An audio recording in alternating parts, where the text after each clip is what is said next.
Hey Mac friends, it's Dana here from Mac.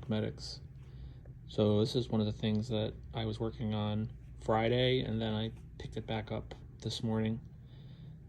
This was a college student with a 2019 16-inch Intel-based MacBook Pro, and they went to the Apple store and they could not get the machine to come on.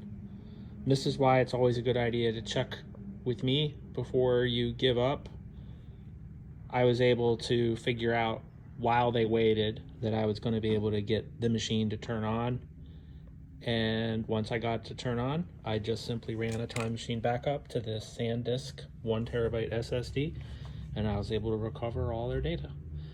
Just another reason why Time Machine is your best option for backing up your data. It's certainly a lot less stressful to have the backup in place before your computer taps out on you. With this machine, it was having port issues and keyboard issues, so I had to experiment to see which port would work, and I was able to control it with an external keyboard.